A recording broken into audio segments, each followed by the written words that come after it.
कल अपन ने प्रक्षिप्त अध्याय को पहलो अध्याय पूर्ण कियो। अंजुबेन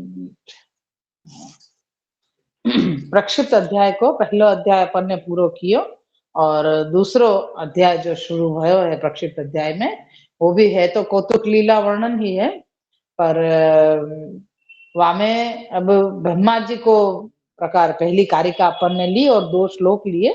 तो पहली कारिका में आपने ये बता रहे हैं कि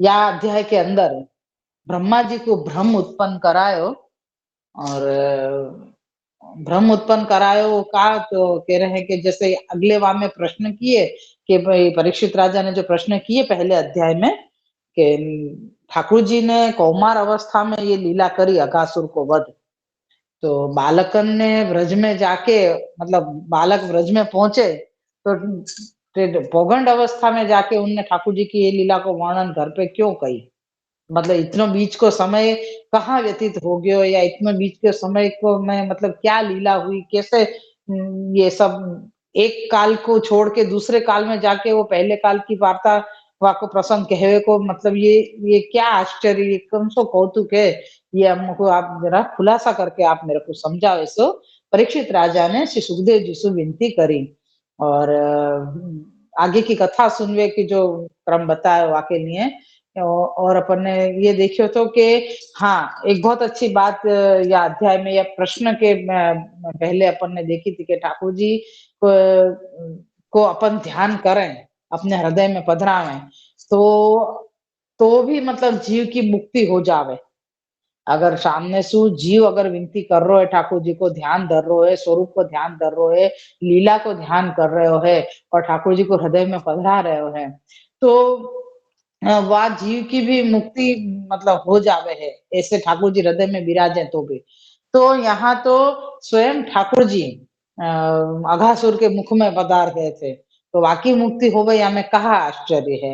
यानी कहवे को तात्पर्य यहाँ पे ये हतो कि ठाकुर जी के वो नाम हम लेंगे, ठाकुर जी को हम हृदय में पधराएंगे, यानी ठाकुर जी को नाम मात्र दर्शन मात्र स्पर्शन मात्र जो है वो मुक्ति को दान करने वालों है। तो यहाँ पे तो स्वयं ठाकुर जी ही सामने से पधारे अघासुर के मुख में तो वाकई मुक्ति हो गए, या में कोई आश्चर्य की बात नहीं है। और फिर यूं कही कि ये जो ठाकुर जी ने जो लीला करी कुमार अवस्था की वो बालकन ने ब्रज में आई तब पौगंड अवस्था में करी बात। तो श्री वल्लभाधीश की जय हो।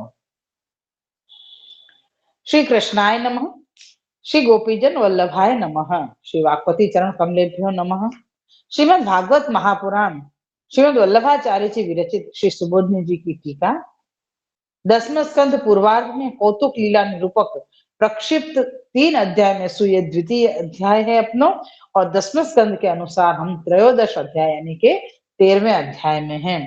कल अपन ने ये एक कारिका ली थी और 2 श्लोक लिए थे जहाँ मैंने सुखदेव जी से जब वो विनती करे हैं तब विनती जो करे हैं कि आप मुकु या बात को खुलासा करके मुकु ठाकुर जी की या कथा को वर्णन करो, तब सुखदेव जी ठाकुर जी को वो स्मरण करके एकदम ध्यान मस्त हो गए थे, लीन हो गए थे ठाकुर जी के स्वरूप में, ठाकुर जी की कथा में।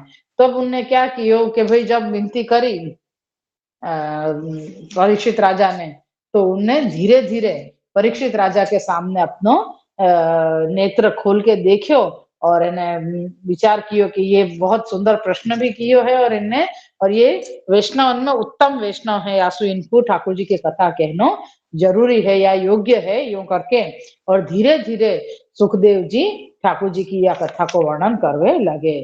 तो वामे 2 श्लोक तक कही ने किंतु भगवत चरित्र उत्तम व श्रेष्ठ है। अपन यहाँ को व्याख्या से थोड़ा जरा सुन ले लें कि सुखदेव जी परीक्षित राजा से कह रहे हैं कि तुम्हारा इस प्रकार प्रश्न करना योग्य ही है, कारण कि भक्ति वालों यानी भक्तों का यह स्वभाव ही है। अतः उनका धन, वाणी, कान तथा अंतःकरण भगवान में ही प्रवण होते हैं। प्रवण यानी मग्न होते हैं। तो प्रवण होने से उनको भगवान के चरित्र प्रतिक्षण नवीन ही भासते हैं।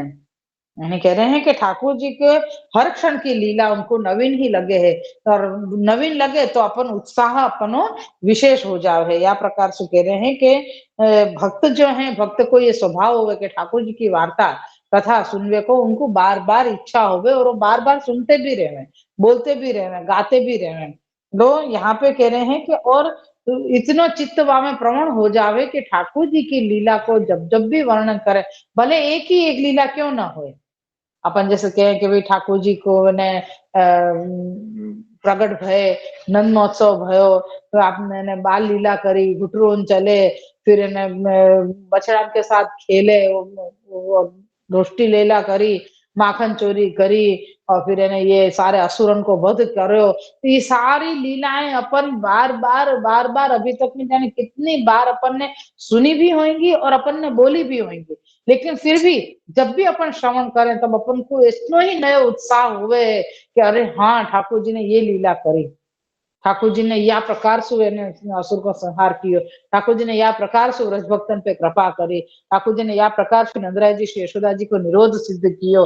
तो ये सारो प्रकार अपन को जब जब भी अपन श्रवण करें, जब जब भी अपन पान करें, तब अपन को नूतन ही लगे, यानी नाविन्यता वाली ही हर लीला लगे। और नाविन्यता जहां हुए वहां पे हमेशा उत्साह रहे हैं। तो यही कह रहे हैं कि तुम भक्तन को स्वभाव ही ऐसा होवे कि ठाकुर जी की कथा बार बार तुम सुनो हो, और तुमको हर क्षण ठाकुर जी के चरित्र, भगवान के चरित्र नवीन ही लगे हैं। जब रस भीतर घुस जाता है तब स्वभाव भी रसरूप हो जाता है। इसको दृष्टांत देकर समझाते हैं कि स्त्रियों की सुनी हुई या ध्यान में लाई हुई कथा स्त्री लंपट पुरुषों को आनंद देने वाली होती है। वह स्त्रियों की वार्ता तो निकृष्ट है, किंतु यह भगवत चरित्र उत्तम व श्रेष्ठ है। यानी ये कह रहे हैं कि जैसे कोई लंपट पुरुष है, वाको कोई स्त्री के वखाण करने हो, जो स्त्री अच्छी लगती हो, तो वाके वखाण जब भी करेंगे ना तब वाको अच्छो ही लगे हो, क्यों? क्योंकि वो आपकी प्रिय चीज है, प्रिय व्यक्ति है करके। तो ऐसे ही मतलब है कि ठाकुर जी हमको प्रिय हैं, यासु हमको उनकी वार्ता कथा, उनकी लीला को गुणगान करनो बार बार अच्छो लगे है। यासु कह रहे हैं कि स्त्रियन के बात को उदाहरण तो ऐसे ही साधारण के रीत से दियो है, लेकिन ठाकुर जी की भगवत जो सत्संग है, भगवत चर्चा है, मतलब ठाकुर जी की लीला कथा है, वो तो उत्तम है, श्रेष्ठ है। ये हम दो श्लोक को यहाँ पे वर्णन है। तो अब अपन तीसरे श्लोक को आभास ले में महद्भूतम महद्भूतम अस्ति सावधानतया श्रोतव्य मित्याह। आभासार्थ है यह चरित्र महान अद्भुत होने से श्रवणनीय है। निम्न श्लोकों में इस प्रकार कहते हैं। श्लोक तीसरा, शृणुस्वावहितो राजन्नपि गुह्यं वदामि ते ब्रूयुः स्निग्धस्य शिष्यस्य गुरुवो गुह्यमप्युत। श्लोकार्थ है, हे राजन, सावधान होकर सुनो, यह गुह्य है। गुह्य का मतलब गुप्त है, छिपाने जैसी है। यह गुह्य है तो भी तुम्हें कहता हूं, कारण कि गुरु प्रिय शिष्य को गुह्य भी बताता है। यहाँ पे कह रहे हैं कि उनने जो पूछी ना कि भाई या में ये कथा आप जो है ठाकुर जी की, आप फिर से मोको करो, हमको समझाओ कि ये क्या मतलब ऐसी बात हुई कि कुमार अवस्था की लीला पौगंड अवस्था में जाके, यानी एक काल की बात दूसरे काल में जाके सब बाल के अपने ब्रज में आके अपने घर वाले से कह रहे हैं। तो यहाँ पे सुखदेव जी कह रहे हैं कि भाई हे राजन, तुम सावधान होके सुनो। तो क्यों? क्योंकि जो मैं तुमको बात बता रहा हूँ वो बहुत गुप्त है, फिर भी मैं तुमको कह रहा हूँ। तो क्या भाई तुम जब बात गुप्त है तो तुम मोको क्यों कह रहे हो? अगर कोई यहाँ पूछे तो कह रहे हैं कि भाई गुरु है वो अपने प्रिय शिष्य को गुह्य बात भी यानी गुप्त बात भी बतावे है। श्री सुबोधनी जी हैं, शृणुष्वेति अवहितः सावधानः गुह्यमप्येतत् तुभ्यं वदामि यतः निस्निग्धस्य प्रेमवतः शिष्यस्य गुरुवो गुह्यमपि वदन्ति। यहाँ तक की सुबोध जी अपन ने पूरी ले ली। देखो व्याख्या थे, यह चरित्र अत्यंत अद्भुत है, अतः सावधान होकर श्रवण करो। यह गुह्य है तो भी तुम्हें सुनाता हूं, कारण कि प्रेमी शिष्य को गुरुजन गुह्य भी बताते हैं। यानी यहाँ पे कह रहे हैं कि तुम मेरे प्रिय शिष्य हो, यासु ये गुह्य बात है, यानी ये गुप्त बात है, फिर भी मैं तुमको बता रहा हूं। श्लोक तीसरा अपने यहाँ पे पूरा हो। चौथे श्लोक को आभास है कि वत्सापहरणार्थम अर्धम मुखान मोचितानाम बालकम बालकाना बालकानाम उत्तर वृत्तांत माह। आभासात है कि निम्न 11 श्लोकों में वत्सहरण लीला के जताने के लिए पहले अघासुर के मुख से छुड़ाए हुए बालकों का उत्तर चरित्र कहते हैं। यानी जब परीक्षित राजा ने पूछी कि ये कार्य मतलब ये कैसे या प्रकार से कौमार अवस्था और बोगंड अवस्था की बात अलग अलग पहुंच रही है, तो आपने जब सुखदेव जी ने कथा कहना शुरू कियो, तो सबसे पहले क्या करो कि भाई ये जो लीला करी ठाकुर जी ने का है पोगंड लीला में जब बताया सब लोगों ने, तो कह रहे हैं कि भाई यहाँ पे वत्सहरण लीला अब होगी, तो वाके पहले अघासुर के मुख से ठाकुर जी ने छुड़ाए बालकन को, तो वाको वर्णन पहले कह रहे हैं कि इनके बालकन को उत्तर चरित्र यानी पहले जो हुआ वो बता रहे हैं। श्लोक चौथो है, तथाद वदनान मृत्यो रक्षित्वा वत्सपालकान सरित पुलिन मानीय भगवान इदमं ब्रवीत। श्लोकार्थ है, भगवान ने इस प्रकार बछड़े और बाल बालों को अघासुर के मुख के रूप मृत्यु से रक्षा कर उनको नदी के किनारे पर लाकर यह कहा।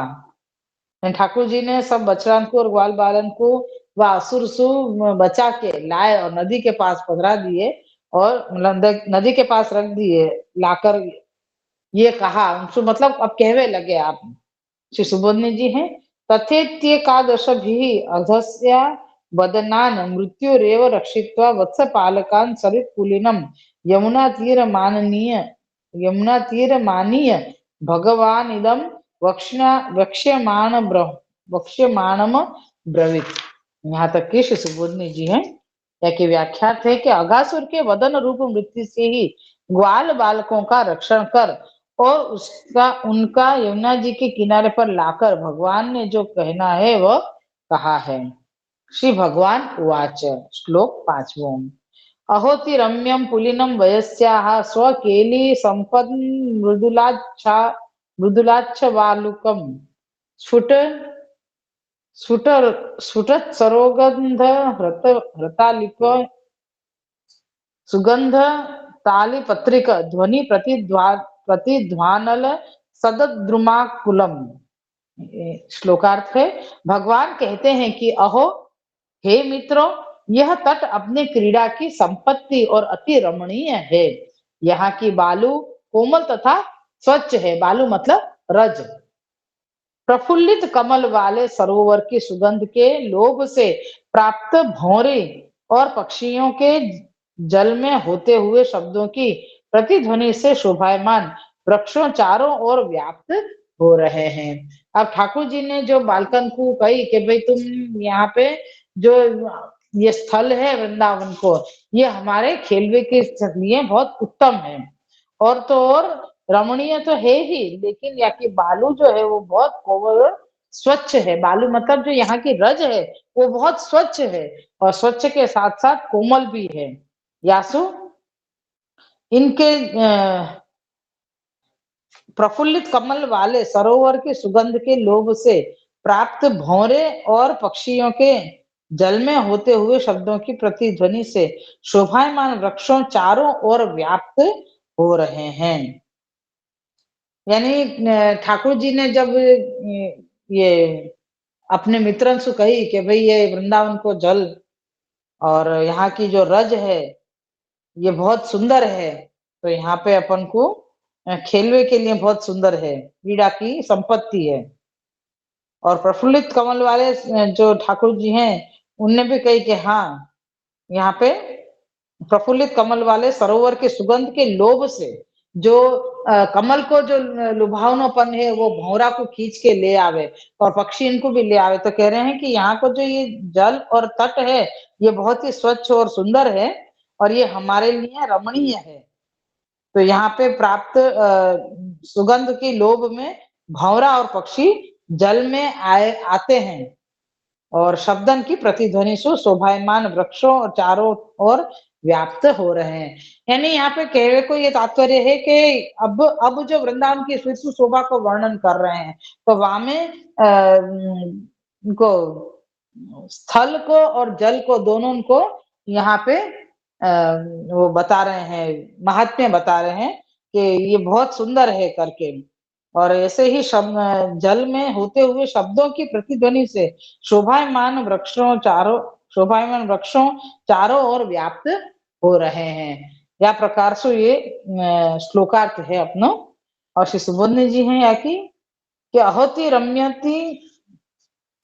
रम्यमिदं पुलिन त्रास्मा भी भोक्त व्यमिति वयस्या इति स्नेहेन संबोधनम स्वस्य केलिः क्रीडा तत्र या सम्यन संपन्न मृदुलाच्छ वालुका रूपता सा वर्तते यत्र तस्मादत्र। यहाँ से लेके तत्रत्यानि पुण्यानि फलानि च पुलिने पतंती इति यहाँ तक की श्री सुबोधनी जी हैं एक व्याख्या ले में अपन। अहो यह तट अतिशय सुंदर है, इसलिए अपने को यहाँ भोजन करना चाहिए। ग्वालों को वयस्य विशेषण देकर उनके मन में अपना स्नेह प्रकट किया। यानी यहाँ पे अब कह रहे हैं कि भाई अगासुर तो बच गए सारे बछड़ा और बाल के, तब ठाकुर जी ने सबन से कही कि भाई देखो ये जगह कितनी सुंदर है, तो यहाँ पे अपन भोजन, इसलिए यहाँ भोजन व क्रीड़ा दोनों कर सकते हैं। इस किनारे में और भी गुण हैं। सर शब्द से यहाँ बताया है कि इसमें उत्पन्न कमल बहुत परस्पर घने जुड़े हुए होते हैं।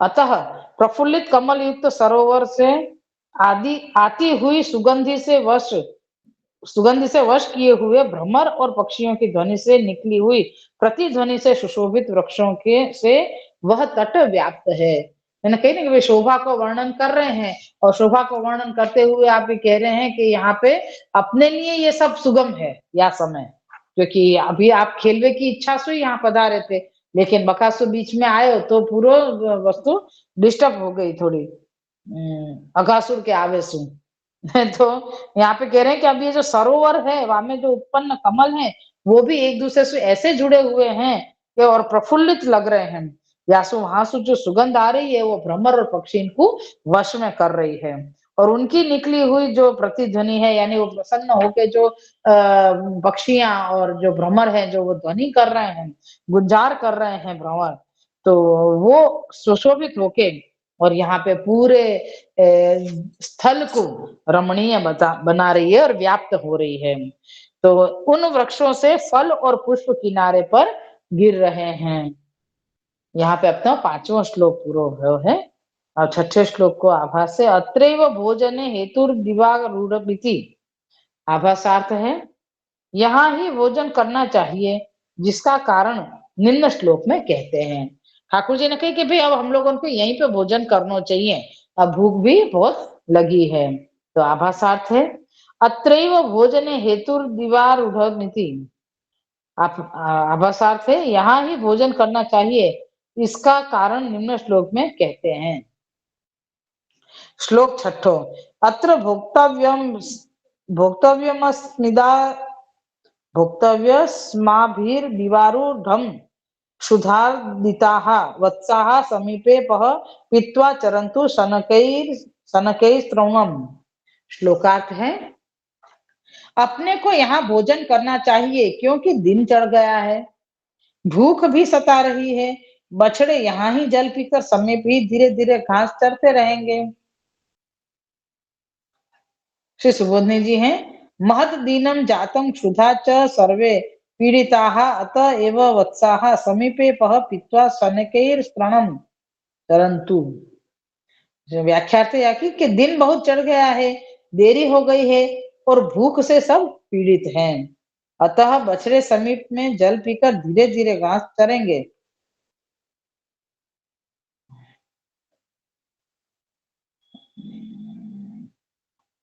यहाँ पे ठाकुर जी अब भोजन करवे की आज्ञा कर रहे हैं कि अब अपन सब जने यहाँ पे भोजन कर ले में, और यही रमणीय स्थल है अपने लिए। और जो बछड़ान की अगर अपन को चिंता है तो बछड़ान को यहाँ पास में ये जल है और वो जल को पान करके और फिर ये लोग धीरे धीरे आसपास की घास चरते रहेंगे। श्लोक छठो अपनो पूरो भयो। सातवां श्लोक है, एवं भगवतोक्त भगवतोक्ता बालस्तयैव कृतवन्त इत्याह। आभासार्थ है, इस प्रकार भगवान के कहने पर बालकों ने यूं ही किया। श्लोक सातों, तथेति पाययित्वा भा वत्सानारोह्य सांदले मुक्त्वा शिक्यानि बुभुजुः समम भगवता मुदा। श्लोकार्थ है, आपने जो कहा वह सत्य है, हम वैसा ही करते हैं।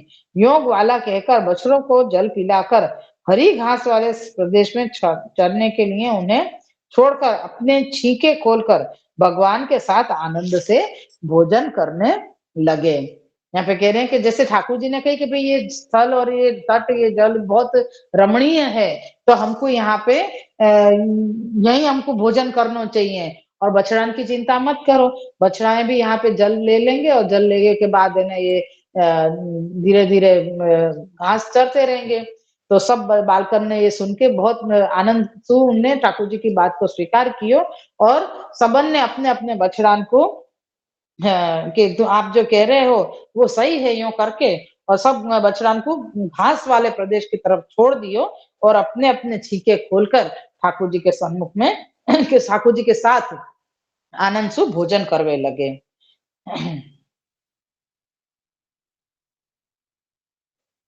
या कि सुबोधनी जी हैं, तथेति अभाम अर्भा वत्सान पाययित्वा शांडल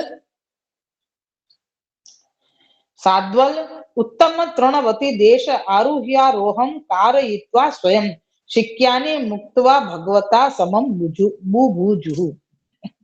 व्याख्यात है, अमुक अमुक शब्द तो ऐसे हो भूले ही नहीं, वैसे तो ज्यादातर शब्द ऐसे ही होंगे जो भूले ही नहीं है। बछड़ों को जल पिलाकर जहां उत्तम घास था ऐसी भूमि पर पहुंचा के आप यानी बालक छींके खोलकर भगवान के साथ भोजन करने लगे। यहाँ पे अपना 7वां श्लोक पूरा हुआ है। 8वां श्लोक ले रहे हैं। आभास है, तेषाम भोजनार्थम उपविष्टा नाम प्रकार माह। आभास, वे भोजन करने के लिए किस प्रकार बैठे वह नीचे के श्लोक में कहते हैं। श्लोक 8वां, कृष्णस्य विश्वक पुरुराजिमण्डलैः रम्याननाः फुल्लदृशो व्रजार्भकाः सहोपविष्टा विपिने विरेजुच्छदा यथाम्भोरु कर्णिकायाः। श्लोकार्थ है, बहुत सुंदर ठाकुर जी को पूरा वन भोजन को जो प्रकार बता रहे हैं, वाको प्रकार यहाँ पे आयो है कि वन में भगवान श्री कृष्ण चारों ओर बहुत सी पंक्तियों के मंडल बनाकर सन्मुख मुख कर साथ बैठे हुए प्रफुल्लित दृष्टि वाले ग्वाल बाल कमल की कर्णिका के पत्तों के समान शोभायमान लगते थे। अपूर्व वर्णन कर रहे हैं कि ठाकुर जी कैसे बैठे, तो कह रहे हैं कि ठाकुर जी के सन्मुख में सारे ग्वाल बाल यो पंक्तियां यानी लाइन बना के ऐसे व्यवस्थित जम के अपने आप को उन्हें बिठायो और इन्हें वो बैठे हैं, तो कैसे शोभा दे रहे हैं सबन को, मतलब ठाकुर जी के दर्शन हो रहे हैं ऐसे प्रकार से सारे ग्वाल बाल बैठे हैं और सबन के दृष्टि प्रफुल्लित है, आनंदमय है, प्रसन्नता युक्त है। तो ऐसे ग्वाल बाल कैसे शोभा दे रहे हैं, जैसे कमल की कर्णिका यानी कमल के पत्ता जैसे शोभा देते हुए ऐसे प्रकार से सारे ग्वाल बाल शोभायमान हो रहे हैं। जैसे कमल के पत्ता कैसे हो, जैसे कमल बीच में जो हुए कमल का लिए वो पूरो पूरो कमल यो खिलो खिलो हुए, तो वो पत्ताएं कैसे हुए, चारों तरफ से उनको कमल के दर्शन हुए। ऐसे प्रकार से यहाँ पे ठाकुर जी विराजमान हैं और सबको ठाकुर जी के दर्शन हो रहे हैं। श्री सुबोधनी जी हैं यहाँ पे, आवरणवत स्थिता पुरूणि पंक्ति मंडलानि मंडलत्वाकारेण पौर्वा पर्येणोपविष्टाः सर्व एव भगवत सन्मुखा अतएव फुल्लदृशो ब्रज बालकाः सहेहिक देवोपविष्टा विनि विपिनेरण्ये तत्रान्यो लौकिको न पश्यति इति विशेषेण रेजुर्युथा रेजुर्यथा छदाः पत्राण्य पत्राण्यम्भोरुः कर्णिकायाः परितो राजन्ते।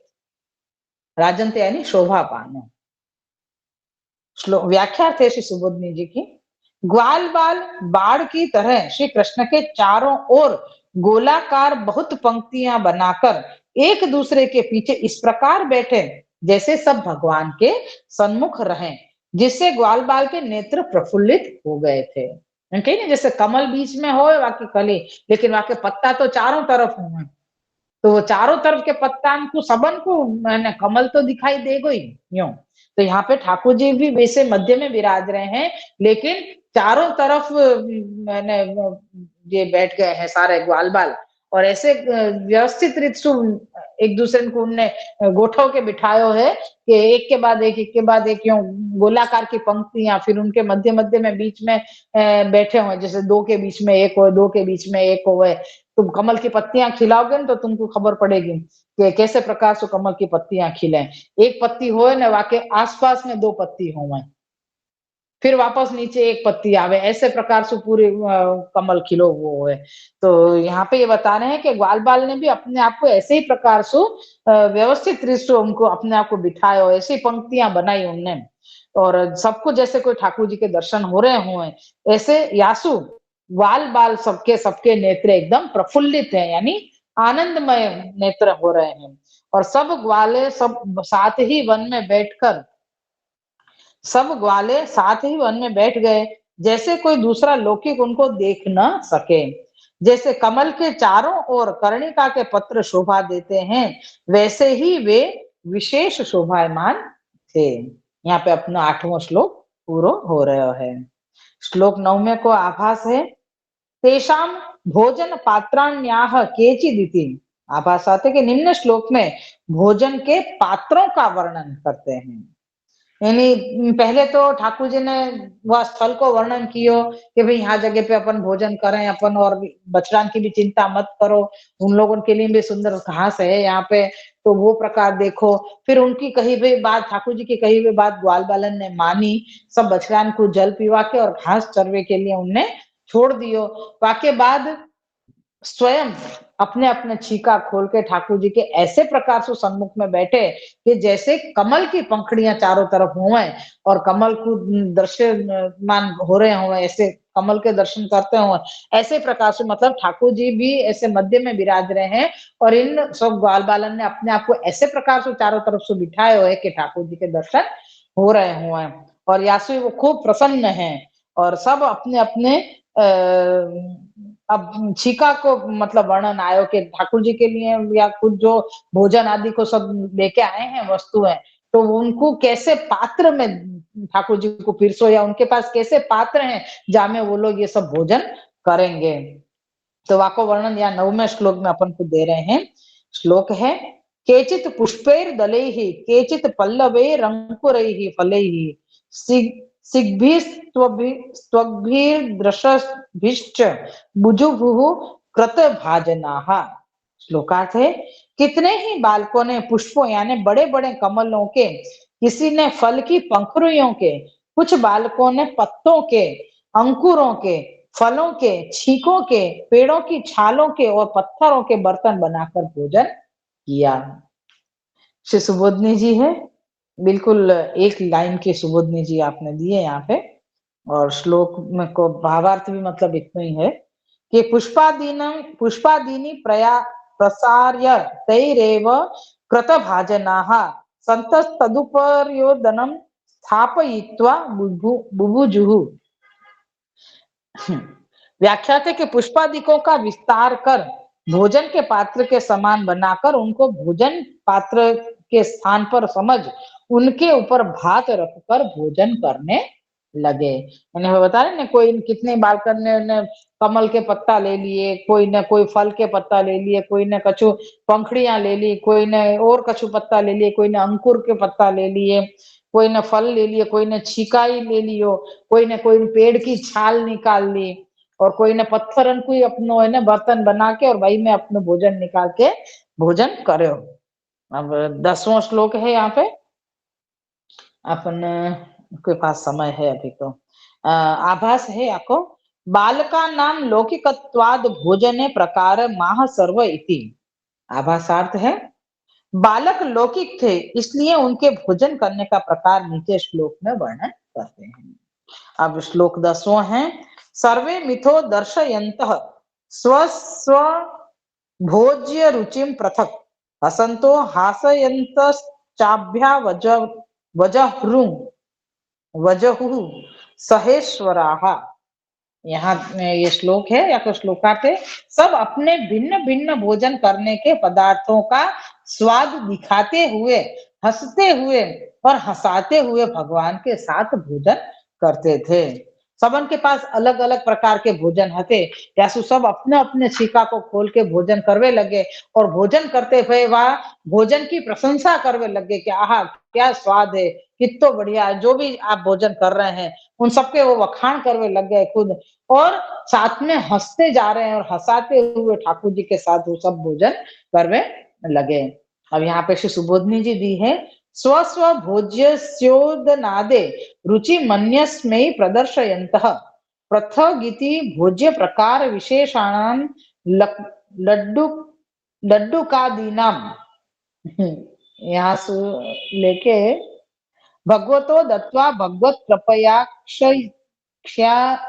कृपयाक्ष्यान्ना बुभुजु, यहाँ तक कि श्री सुबोधनी जी हैं। व्याख्यार्थ है या को, प्रत्येक ग्वाल बालक अपने अपने भात आदि भोज्य पदार्थों का स्वाद अन्यों को दिखाता था।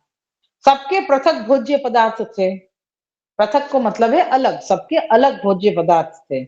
उनके विशेष प्रकार के लड्डू आदि के स्वाद का वर्णन करते हुए स्वयं हंसते तथा दूसरों को हंसाते हुए श्री कृष्णचंद्र के साथ भोजन करने लगे। इस प्रकार के आनंद का कारण ईश्वर के साथ ग्वालों के भोजन करना था। भोजन किस प्रकार परोसते थे वह भी बताते हैं कि सब जो कुछ लाए थे उसको इकट्ठा कर प्रथम आगे का हिस्सा भगवान को अर्पण करते थे, जिससे वह भोज्य भगवान की कृपा से अक्षय हो जाता था। अतः वे ग्वाल बिना संकोच के पूर्ण तृप्ति से भोजन करने लगे। यहीं तक रखें कि भोजन करवे को जो प्रकार पूरा बतायो कि सबने अपने अपने, क्योंकि आगे को श्लोक 11वां भी बड़ो है और वाको थोड़ो सुबोधनी जी भी बड़ी है, तो आज अपन ये 10 श्लोक तक रखे। अपन ने तीसरे श्लोक से लेके 10वें श्लोक तक लियो है। या में ठाकुर जी ने जो तट को वर्णन कियो कि ये रमणीय स्थल है और यहाँ से अपन को भोजन करना चाहिए खूब आनंद से, तो सारे ग्वाल बालन ने बछड़ान को भी तृप्ति के लिए भेज दियो, जल वगैरह पिवा के घास चरवे के लिए। आप सब अपने अपने ठीका खोल के ठाकुर जी के साथ भोजन करने के लिए बैठे तो कैसे बैठे, तो कह रहे हैं कि जहां ठाकुर जी के दर्शन सन्मुख में हुए ऐसे प्रकार से पूरी पंक्तियां बहुत अच्छे से वो लोग जम के अच्छी तरह से उनकी जमावट करके और वो लोग बैठे एक के बाद एक, ऐसे नहीं कि भाई एक के पीछे एक हो तो दिखाई नहीं दे, दो के बीच में एक ऐसे बैठो जैसे कमल की पंखड़ियां हुए। तो वा प्रकार से बैठे तो सबको ठाकुर जी के दर्शन हो रहे थे या सुन सबन के नेत्र एकदम प्रफुल्लित और आनंदमय हते।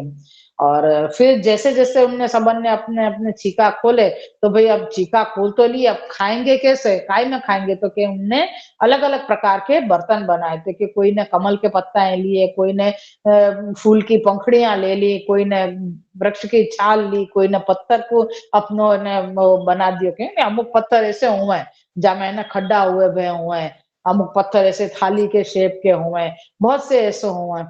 तो वहाँ पे वहाँ प्रकार से वो उन लोगों ने वाई को अपनो भोजन पात्र बना के और न को सबन ने अपने-अपने भोजन निकाल के और ठाकुर जी के साथ वो हँसते-हँसाते भोजन करवे लगे। तो यहाँ पे कह रहे हैं कि भोजन कियो तो कैसे प्रकार से कियो? आपको भी वर्णन दियो। यानी श्री ठाकुर जी ने श्री महाप्रभु जी ने या को खुलासा इतनो इतनो खुल के क्यों कियो?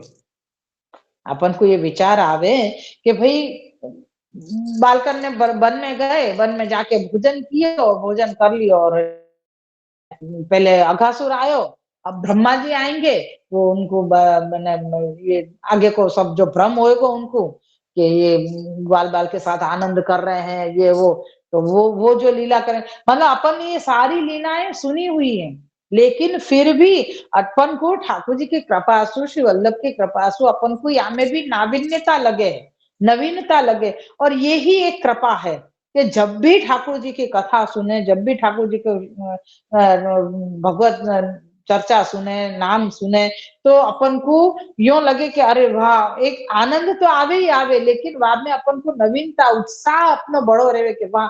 कितनी सुंदर बातें हैं, या को बार-बार सुनते रहो, बार-बार सुनते रहो, ऐसी अपन को इच्छा होवे। तो ठाकुर जी मतलब महाप्रभु जी यही से आपको विस्तार कर रहे हैं कि ग्वाल-बालन के भाग्य देखो। कि क्या प्रकार से ठाकुर जी इनके ऊपर कृपा करे जा रहे हैं, करे ही जा रहे हैं। तो ऐसा मतलब वो क्या अभी यहाँ पे आगे की श्लोक में कही कि भई बालक सारे लौकिक हैं, यूँ भी कह रहे हैं और फिर भी ठाकुर जी की न कृपा हो रही है। अपन या के आगे के श्लोक अध्याय में देखियो कि श्री महाप्रभु जी आप स्वयं न बखान कर रहे हैं 2 श्लोकन सु, कि इनके कितने भाग्य हैं कि जैसे बहुत कष्ट करवे सु भी जिन ऋषि मुनिन को ठाकुर जी के दर्शन नहीं हुए हैं। उनके चरण रज भी प्राप्त नहीं हो गए। ऐसे ठाकुर जी इन ग्वाल बालन के सामने सन्मुख में सहज खेल रहे हैं और सहज यानी सारी कृपा बरसा रहे हैं। तो ऐसे इनने कौन से भाग्य हैं इनके, इनने ऐसा कौन सो पुण्य कियो है कि जाकी वजह से ठाकुर जी इनकी कृपा इनके ऊपर कृपा कर रहे हैं। तो ऐसे ही ये ग्वाल-बाल हैं जिनने ठाकुर जी के दर्शन करने के लिए ऐसी पंक्ति में बैठ गए और ठाकुर जी के दर्शन करते-करते ही उन लोगों ने अपने छिका में से सब भोजन निकालो और पत्ता आदि में उनने पात्र बना के और ने पिरसो, तो वो पिरसो भी क्या प्रकार से कि अपनो जो सारो खावे को निकाले उनने छीका में से भोजन, वो भोजन को आगे को भाग एक ऐसो रखियो जो ठाकुर जी को अंगीकार हो, यानी पहलो जो कोल है, पहलो कोर वो ठाकुर जी के लिए रखियो कि आप पहले अरोगो। फिर हम प्रसाद ग्रहण करें ऐसी ऐसी भावना से। तो सबन ने ऐसे कियो तो वाको भी कारण बता रहे हैं कि भाई ऐसो क्यों कियो? तो कह रहे हैं कि ठाकुर जी पहले आरोगेंगे, तो इतना सा भी भोजन लायो होगो तो वो अक्षय हो जाएगो। यानी फिर वो कभी घटेगो नहीं।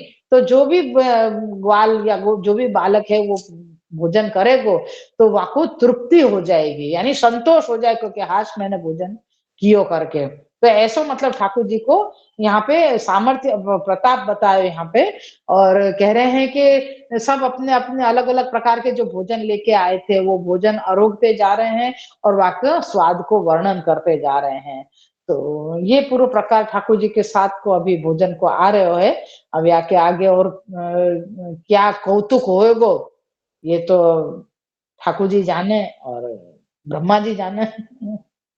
तो यहाँ तक के अपन ने श्री सुबोधनी जी आज लिए 10 श्लोक तक श्री वल्लभ के चरणारविंद में समर्पण करूँ। कल रविवार है, कल अपन एक छुट्टी रखेंगे, फिर परसों वापस शुरू करेंगे।